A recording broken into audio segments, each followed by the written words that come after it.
This week on the Weekly Reid. Hi guys, and thank you so much for coming back to another episode of the Weekly Reid. As I mentioned before, this is our season finale, and I have an amazing guest to be my last guest for the season. Her name is Brianna, and she's coming to talk about what was I going to say? Alopecia. She's coming to talk about alopecia, yeah. So can you just introduce yourself really quick? Hey guys, I'm Brianna. I am 22 years old, and I'm just here to give you a little info about myself and my hair disorder. Yeah, so alopecia is an autoimmune disorder, correct? Yes, so it is a disorder that affects the hair follicles. Okay. So all human beings have about 7,000 hair follicles in their head. So just think it's a disorder that attacks all those hair follicles, and without hair follicles, your hair can't grow. Mm-hmm. So basically with mine, it wasn't my whole head, it was just in the front, so in my hairline. So I would have like little pieces of like baby hairs right here, but they would be like little tiny like hairs. And then I have a whole bald patch right here, and I have a lot of hair in the back. Okay. So mine was just only affecting this one area, but my case is hereditary. Okay, that's what I was going to ask. Yeah, meaning that my grandmom has it, her mom had it, my great grandmom, my mom has it, and I have it. None of my cousins suffer from it. Just you. Just me, and my mom, and my grandmom, and my great grandma. Okay, and so you were born with it, or is it something that developed over time? It definitely developed over time, because I remember, in kindergarten I had hair. I want to say when I turned maybe about like 8, that's when they started to see like really bad signs of it. Yeah. Because I used to, all girls wear their little hair in like ponytails and stuff. My ponytail would slowly start shifting back, further and further back.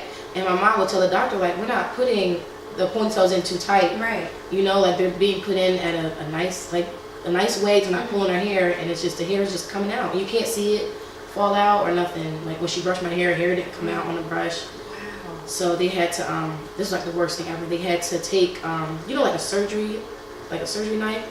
They took that and scraped skin off the surface of my head with no like type of anesthetics, anything.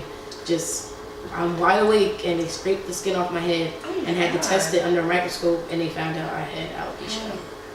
Wow. And they tried to put me on medication, but being that I was so young, it was kind of hard for me to like maintain the medication. So my mom was just like, So medication for what? To make the hair? so try to bring back the hair follicles, Okay. but you have to get surgeries for that most of the time. So the medication was kind of a waste of time Right. a little bit. So they turned to headbands and Okay. scarves and bandanas and stuff, but that became kind of hard too, because like for school pictures, it's not really Yeah. the cutest thing ever, wearing Right. a bandana with a dress. Yeah. So it was really hard, because I really like braids and like high ponytails and stuff, and I couldn't really wear my hair the way Yeah. that other kids wore it, because I was so afraid of them seeing my edges. So did the other children ever know about Yeah. And because I know like kids can be so mean, so I just wanted Horrible. to know what your experience was like with the that. kids were horrible. Like I will never forget. I've always been very active as a kid. Like with softball, I played basketball, I danced. So one year when I was in 8th grade, I tried out for track and field.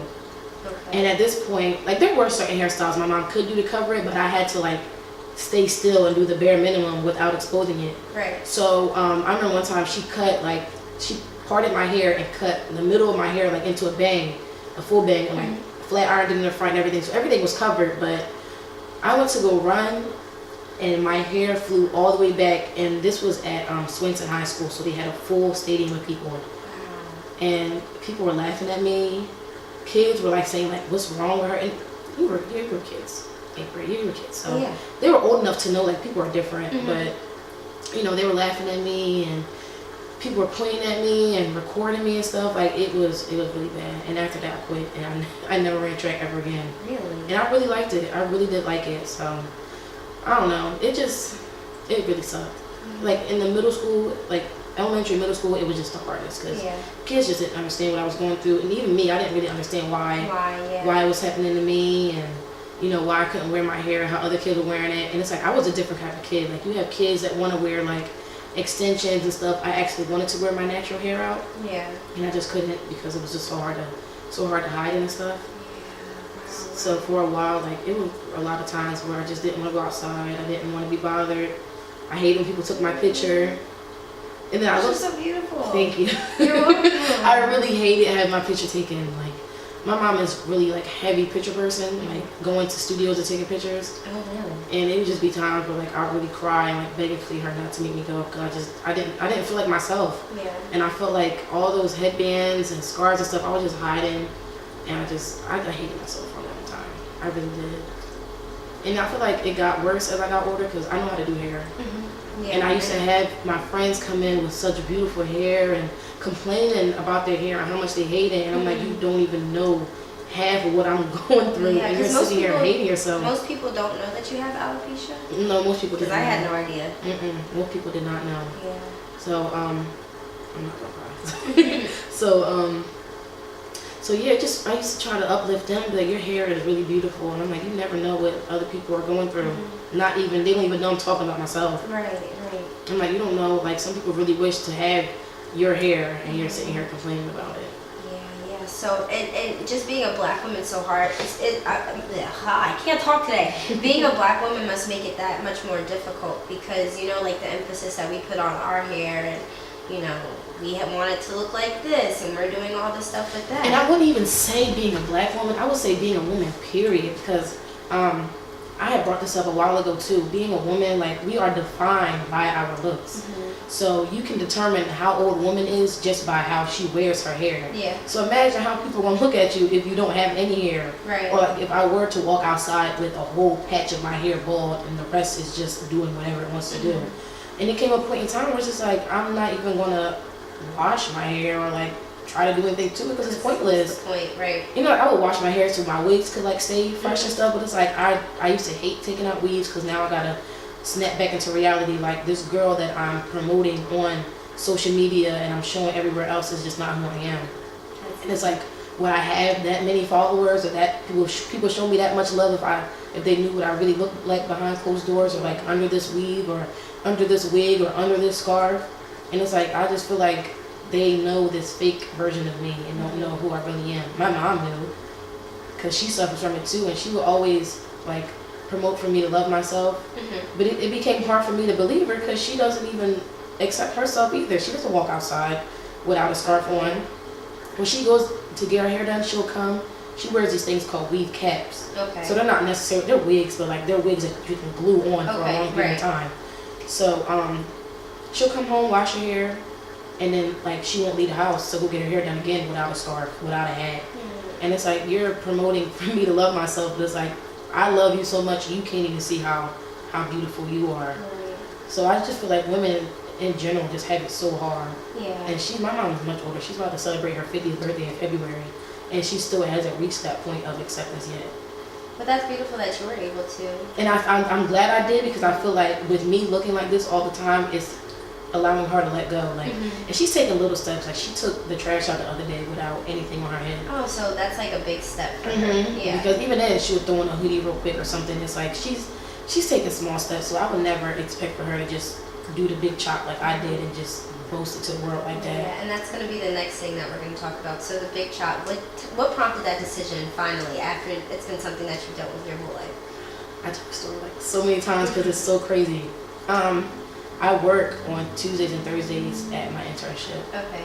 And I work with families of all different walks of life and all different backgrounds who are just suffering from so many like unfortunate situations and stuff. So I had spoke with one of my clients, and she was just telling me like how beautiful she thinks I am and how nice my skin is and stuff. And I don't know why, I just started talking to her about my hair disorder. And we were just talking about that for a while, and she was just like, I don't know why you're hiding, because you're beautiful. And she was just like, one day you'll be able to just cut it all off. And my mom told me the same thing before too. She was like, one day you'll get tired of hiding under the scarves and wigs and stuff, and one day you'll just be like, enough is enough. And I feel like that day, hearing that woman say that to me, a woman that knows me from nowhere, yes, like, that was my first time meeting with her, because I met with her through my supervisor, so she'd never seen me before. But having her say that, such a powerful thing to me, the same thing that my mom says to me, it just triggered something in me. And I had a wig on that day, and usually my wigs are fine when it came to like when I did have hair, like it wouldn't pull my hair or anything. But that day, it was just, my head was itching, and I had a headache. Yeah, like one minute the wig was too tight, and I would loosen it, and now it's too loose, and it's falling off. And it's like, it just So stuff was just going on, yeah. like, and it just wasn't working. So that sounds like God. yes, like on my way home, I'm in the car. I snatched the wig off, and I called my girlfriend, crying, like bawling my eyes out. I wasn't sad or anything. I was just tired. Yeah. And I'm like, when I get home, I'm cutting this off, and it's like, you know, she's supportive, but I've done said it so many times to her. I done said it so many times to my mom, and I'll get in the house and I won't do anything. I'll just be like, not today. Like, I'll do it another day because I was so scared. Yeah. But that day, I came in the house. I said, Mom, I had enough. I told my girlfriend I had enough. I'm like, listen, I'm not doing this bathroom, and I'm about to cut it off. And you did it. And my mom was like, yeah, I believe it when I see it, Brianna. She was like, if you get it started with the clippers, she said she'll help me the rest of the way. And so she did, I'm sure. I took the clippers and I cut it off, and I came to her with the razor and the scissors. I'm like, you ready? She immediately was like in complete shock. She was like, I did not think you were serious. But you like rock it so well. Though. Thank you. You're welcome. It was really crazy. You're Like, welcome. I think the hardest part might have been the next day. I took some really nice pictures of myself, and it's like, I didn't even show like my aunts or my grandma. Nobody knew. Nobody knew but my mom and my girlfriend, because we were the only ones that was in my house that night. But I took all these pictures, and I had class that next day. So I had this nice wig sitting here, and I have a nice shaved head.